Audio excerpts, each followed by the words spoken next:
시청자 여러분 안녕하십니까? 돈 버는 부동산 트렌드 김명희 교수입니다. 투자에 있어서 시장의 흐름, 트렌드 이런 것들이 얼마나 중요한지는 우리 RTN 가족들이라면 다들 아실 거라 믿습니다. 자, 오늘 이 시간은 우리가 새로운 핫 이슈가 되는 수익형 풀빌라에 대해서 우리가 앞으로에 대한 트렌드, 그다음에 투자법에 대해서 알아보는 시간을 갖도록 하겠습니다.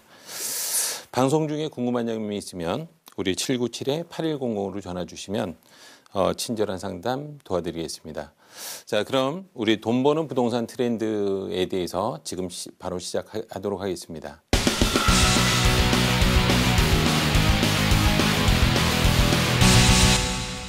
자, 우리 이제 많은 분들이 제게 이런 질문을 합니다. 교수님, 앞으로 집값이 올라갈 것 같습니까?에 대한 얘기. 저도 굉장히 궁금한 얘기입니다. 근데 많은 전문가들이 이 내용에 대한 답이 다 엇갈리다 보니까 많은 분들이 혼돈을 하시는 것 같아요.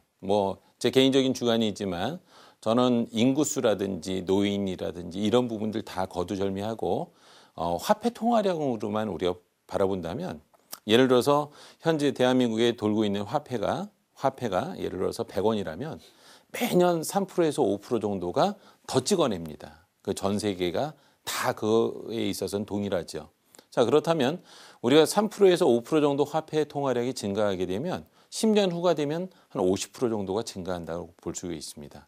그러면 지금의 가격보다 부동산의 가치가 상승한다기보다는 화폐의 가치가 떨어진다고 봐야지 될 것 같습니다. 그렇다면 집값은 답이 나오죠. 올라가는데, 자, 이게 지난 40년 동안 우리가 올라갔던 곡선들을 본다면 이렇게 올라왔어요. 이렇게. 그래서 40년 동안 우리를 한 번도 배신한 적이 없었죠.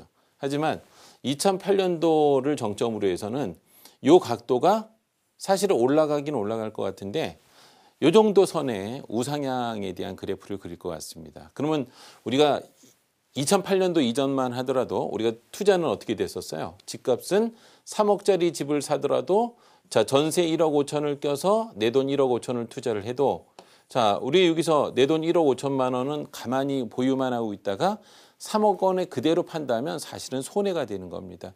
이자 비용도 들어갈 거고, 이자 비용이 아니더라도 기회 비용은 들어갈 거니까.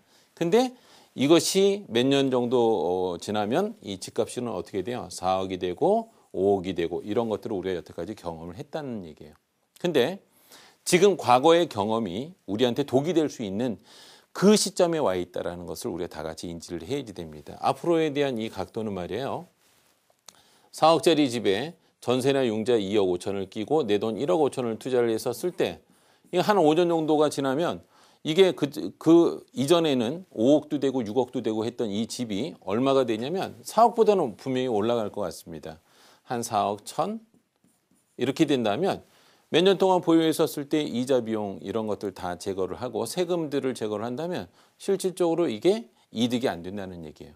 자, 많은 국민들이 이걸 이제 인식하기 시작했죠. 그러다 보니까 지금은 전세를 주는 사람들이 오히려 바보라는 소리를 듣게 됩니다.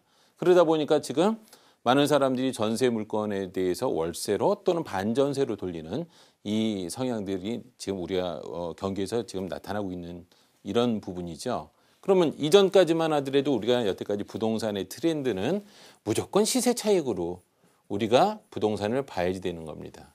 하지만 앞으로에 대해서는 이건 시세 차익을 볼 수 있는 시장은 분명히 아니라고 봤었을 때는 지금은 뭐예요? 이제 수익, 임대 수익이라든지 우리가 운영 수입이라든지 이런 부분에 대해서 우리가 읽어야지 되는데 한 번도 경험을 해보지 않았기 때문에 지금 테마가 되는 말이에요. 1인 가구라든지 레저 수익형 부동산이라든지 이런 부분에 대해서 학습이 덜 된 것 같습니다. 하지만 오늘 시간 특히 수익형 부동산, 그중에서 레저 수익형 부동산, 그중에서 수익형 풀빌라에 대한 새로운 상품에 대해서 앞으로에 대한 시장은 이렇게 갈 것이고, 그다음에 그 시장뿐만 아니라 투자를 했었을 때 꼭 체크해야 되는 체크 포인트를 하는 것이 이 시간의 주 목적이라고 볼 수 있습니다. 자, 그렇다면 오늘 트렌드 중에서 우리가 분양형 호텔 얘기를 간단하게 언급을 해볼까 합니다. 자, 그러면 먼저 분양형 호텔, 우리 요새 보면 이런 얘기를 합니다. 우리가 호텔을 분양을 한다, 분양을 받는다. 자, 제주도에 있는 호텔, 인천 영종도에 있는 호텔, 또 수원이라든지 판교라든지 동탄, 우리가 큰 우리 기업체 옆에 비즈니스 호텔 또는 레지던스 호텔들이 이제 많이 등장을 하게 되는데, 자, 이 호텔들 좋지요. 왜냐면 이제 과거에 6평에 대한 입지 안에서 우리가 이제 주로 봤다면 다가구 주택을 임대를 하게 되면 한 30만 원 정도 받을 수 있어요. 근데 이것이 6평에 대한 그 공간을 말이에요. 오피스텔이라든지 우리가 도시형 생활주택으로 우리가 트렌드를 바꿔버리니까 50만 원을 받을 수가 있어요. 근데 여기다가 비즈니스 호텔 또는 레지던스 호텔을 집어넣고 내가 운영 수입을 받아보니까 또는 배당 수익을 받아보니까 한 70만 원을 받게 됩니다. 그러면 과거에는 말이에요. 4% 5%만 나와도 괜찮았는데 요새 광고하는 우리 분양하는 현장들 가보면 말이에요. 뭐 연수익률 15% 이런 거 들었었을 때 많은 사람들은 그럽니다. 그거 사기치는 현장이다 이렇게 얘기하는데 사실은 실제 나오는 수익률입니다. 여기서 15%라는 것은 그냥 나오는 수익은 아니고 실질적으로 한 8%에서 9% 정도 좀 나오는데 이제 레버리지 이제 우리 융자를 집어넣고 보니까 한 14%, 15%가 실제 나옵니다. 그래서 우리가 이제 그거를 레저 수익형 부동산이라는 표현을 이제 쓰기 시작하는데, 자, 그 중에서 대표적인 두 가지가 있죠. 우리가 뭐 캠핑장은 제가 빼겠습니다. 이제 분양형 호텔, 그 다음에 분양형 펜션을 우리가 가지고 한번 얘기를 할까 합니다.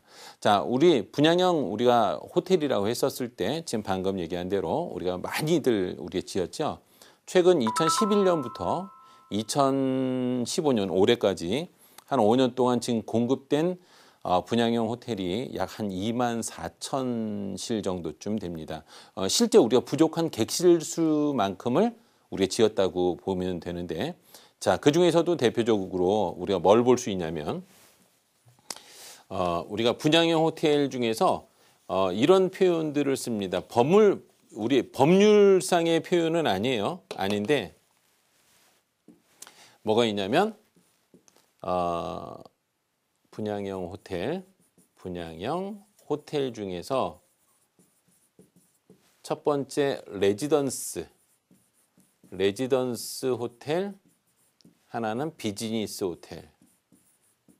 자, 이거 법률상의 용어는 아니에요. 하지만 지금 많은 사람들이 광고를 하고 있는데 신문 기사를 보니까 어디에는 레지던스, 어디에는 또 비즈니스 이렇게 얘기를 하는데 얘네들이 약간 차이점이 있습니다. 우리가 쉽게 얘기하면 레지던스 호텔은 콘도처럼 말이에요. 안에 취사 시설을 갖추고 있어요.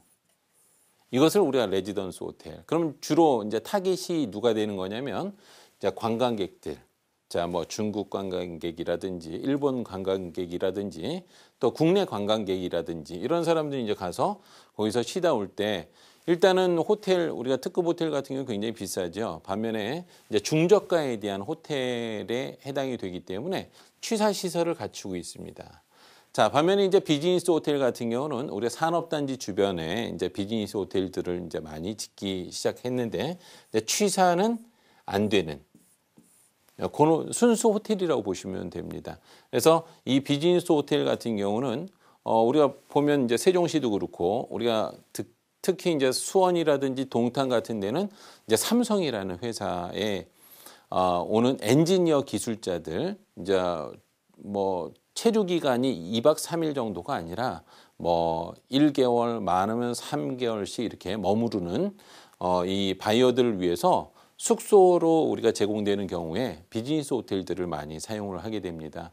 뭐 단적인 뭐 지역만 딱 찍어서 한번 얘기를 해본다면 동탄이라든지 수원에 삼성으로 인해서 바이어들이 오는 수가 1년에 한 4만 명 이상이 되다 보니까 그 주변에 이제 호텔들이 사실은 거의 삼성에서 싹쓸이를 하다시피 하다 보니까 가동률이 전국에서 가장 높은 지역 중에서 한 곳이라고 보시면 될 것 같습니다. 자, 그게 이제 비즈니스 호텔. 자, 좋죠? 지금 수익률이 아까 얘기했듯이 같은 6평짜리에서 자, 과거에 다가구 우리가 원룸을 생각한다면 뭐 한 30만 원 정도 받을 수 있었던 그 자리에 내가 조금만 안에 내부가 인테리어가 좀 틀리겠죠? 자, 안에 좋고 뭐 취사까지는 갖추지 않으니까 가전도 조금 적게 들어가는 편입니다. 투자 금액이 그렇게 많지 않은 것 같아요. 근데 자, 여기서 발생하는 수익은 한 70만 원 정도쯤. 그럼 과거에 다가구 우리가 주택에서 원룸에서 발생하는 수입의 거의 2배 가까이가 나오는 굉장히 매력 있는 상품이라고 보시면 되는데, 자, 한 가지 문제가 있죠.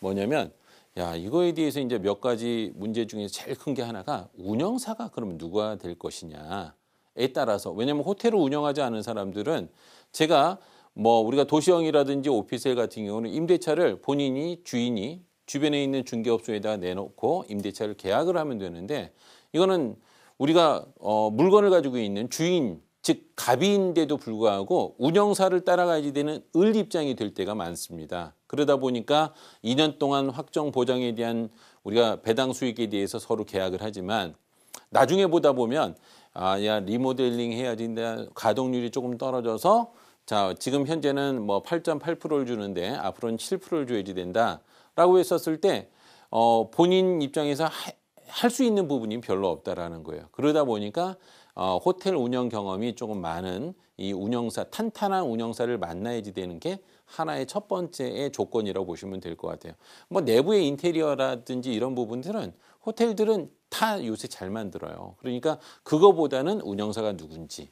자, 또 하나는 자, 앞으로에 대한 이 공급되는 비즈니스 호텔에 대한 시장을 잘 봐야지 될 텐데, 그러려면 이제 돌아가는 이제 경제 흐름이라든지 이런 부분에 대한 기본적인 상식을 본인도 가지고 있어야지 돼요. 자, 다만 이 분양형 호텔의 가장 큰 매력은 아까도 높은 수익률이라는 거 하고, 또 하나는 1가구 2주택에 대한 지금 세금에 대한 중과세 규정은 없으니까 다행이지만 그런 거를 다 떠나서 이 주택수에 들어가지 않잖아요. 그죠? 그런 면에서는 괜찮다. 다만 여기서 즉 운영사에 대한 우리가 적법한 것도 이런 리스크적인 부분이 약간 있지만, 그거보다 더 중요한 것 중에 하나가 뭐냐면 최근에 우리가 시행하는 사람들이 욕심을 너무 내는 것 같아요. 이거는 이제 우리가 허가 자체가 오피스텔이라든지 도시형 생활주택으로 허가를 받아서는 안 되는 상품이거든요. 그러니까 뭘로 돼 있어야지 되냐면 생활 숙박시설 또는 일반 숙박시설로 허가가 되어 있어야지 돼요. 근데 간혹 가다가 보면 말이에요. 오피스텔인데도 그걸로 파는 것보다 우리가 파는 시행사, 우리가 사업 주체자 입장에서 볼 때는 오피스텔보다는 호텔이 오히려 가격을 더 높은 가격을 받을 수 있거든요. 그러다 보니까 이것도 이렇게 해서 호텔로 운영하면 된다라고 허가는 오피스텔로 받아놓고 이렇게 분양하는 현장이 간혹 가다 나오더라고요. 그것만 조심하시면 될 것 같아요. 자, 일단은 우리 시청자 여러분들이 매력 있는 상품 맞아요. 맞지만 운영사 한번 봐야지, 체크해야지 될 필요 있고요. 또 하나는 꼭 허가가 정상적으로 나와 있는지 그거를 확인하시고 투자를 하시면 될 것 같습니다. 일단 다른 상품보다 매력 있는 게 또 뭐예요? 부수적으로 또 주는 것들이 많아요. 뭐 예를 들어서 레지던스 호텔 같은 경우는 우리 제주도 같은 경우는 보통 이제 거기다가 옵션을 껴주는 게 투자 금액 말고 1년에 뭐 몇 박 숙박권도 준다든지, 또는 1년에 뭐 한 2번씩 제주도 항공권, 뭐 저가 항공이지만 그것도 준다든지, 뭐 요트 이용권을 준다든지, 뭐 이런 부분들이 있다 보니까 본인이 바가지만 쓰지 않은 상태에서 투자를 했다면 매력 있는 상품이죠. 근데 비즈니스 호텔 같은 경우는 뭐 거기까지는 주지는 못하지만 대부분 보면 뭐 한 5일에서 7일 정도의 숙박권을 주니까 뭐 본인이 그냥 뭐 사용한다든지 선물로 준다든지 이런 식으로 사용한다면 분양형 호텔에 대한 현재 수익률은 대부분 레버리지 포함을 만약에 한다면 한 12%에서 15%까지 보통 나오는 우리 상품들이라고 보면 됩니다. 굉장히 매력 있는 상품 맞아요. 자, 그러면 분양형 호텔에 대해서 지금 알아봤는데요. 자, 우리 특히 분양형 호텔 같은 경우는 우리가 운영사에 대한 그 신뢰성 문제, 그러니까 경험이 많으냐에 대한 부분하고, 우리가 적법과 불법에 대해서 가장 큰 핵심 중에 하나가 허가 여부예요. 그래서 생활 숙박시설 또는 일반 숙박시설로 되어 있는지를 꼭 검토를 해줘야지 됩니다. 자, 그러면 우리 자세한 내용들, 우리가 지금 부동산 트렌드에 대해서 우리 살펴보고 있는데, 자, 궁금한 점이 있으면 797-8100으로 전화 주시면 친절히 응대하겠습니다.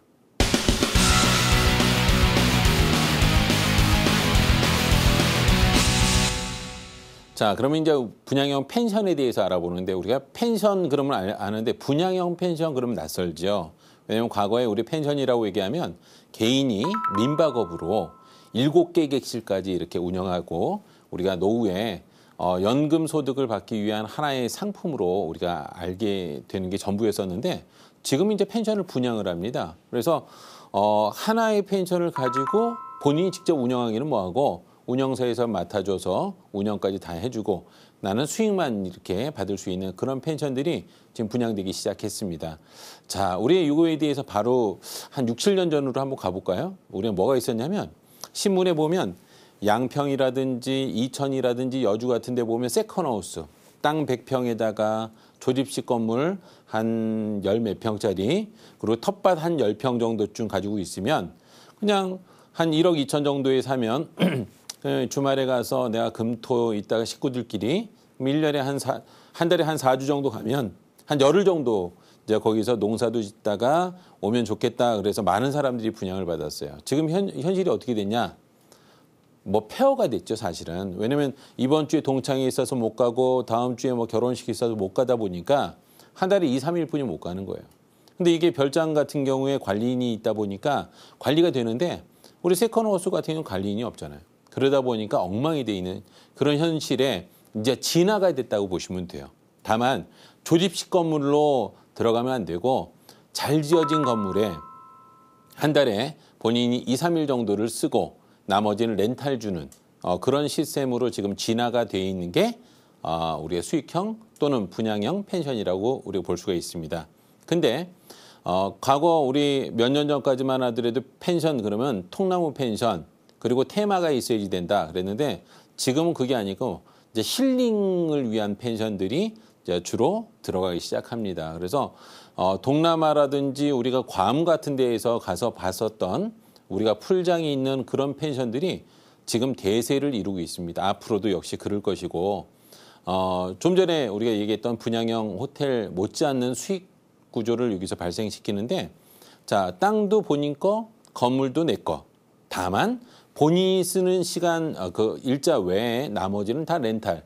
자 그러다 보니까 수익률이 본인이 쓰는 숙박까지 한다면 수익률이 거의 20%에 육박하는 이런 새로운 트렌드의 수익형 우리가 부동산이 지금 나온 게 분양형 펜션이라고 보시면 됩니다.